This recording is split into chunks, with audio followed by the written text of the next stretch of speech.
ఈ employees coordination committee అనేది తెలంగాణలో పనిచేస్తున్నటువంటి employees, teachers, workers, retired employees, pensioners, అదేవిధంగా అవుట్సోర్సింగ్ కాంట్రాక్ట్ ఎంప్లాయీస్ కూడా సింగరేణి, ఆర్టీసీ, అదేవిధంగా ఎలక్ట్రిసిటీ ఎంప్లాయీస్ సంబంధించినటువంటి ఇది సమన్వయ కమిటీ.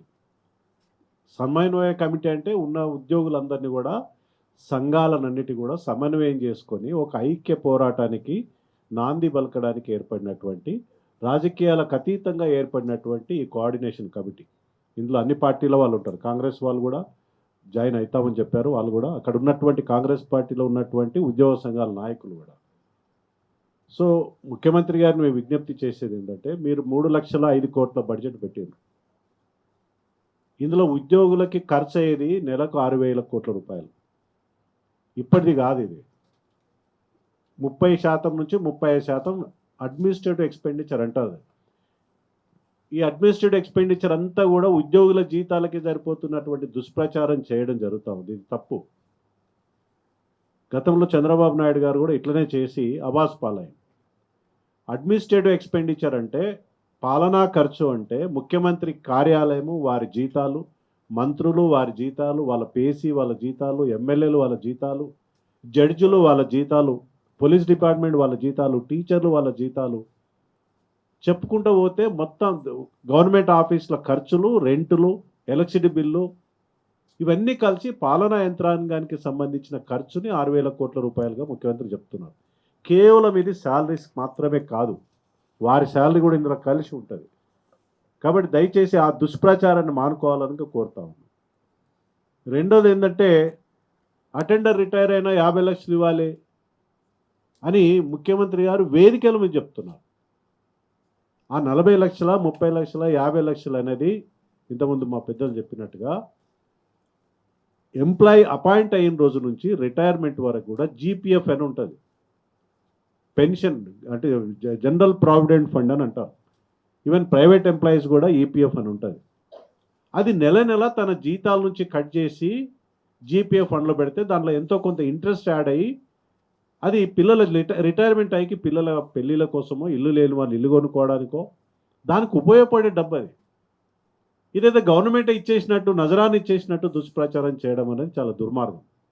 వారి డబ్బు వాళ్ళకి ఇవ్వాల్సినటువంటి బకాయిలు ఇవాళ 8,000 కోట్ల రూపాయలు, ఇంతకాలం వాటిని వాడుకుంటుంది కాబట్టి 8,000 కోట్ల రూపాయలు ఇవాళ బాకీ పడ్డది.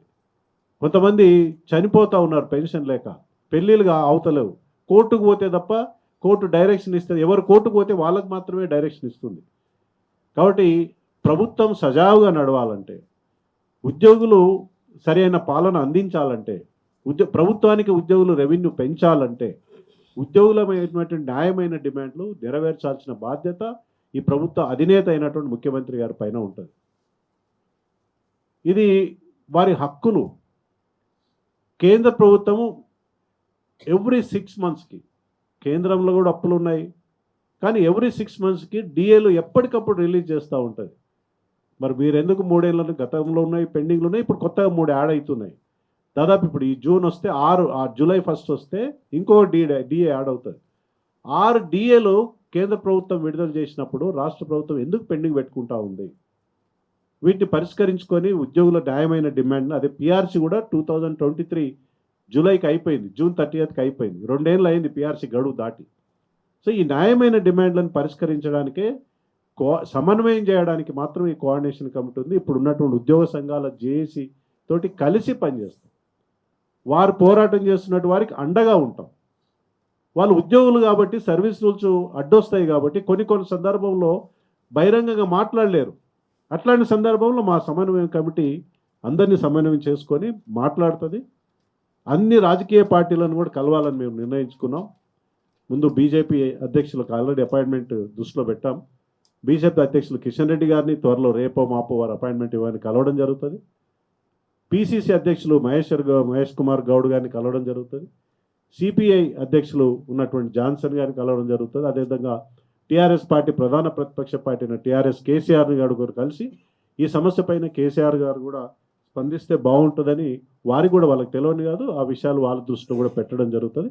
కలిసి వచ్చే మిగతా పార్టీలు, సంఘాలు అందరితో కలిసి పనిచేస్తామని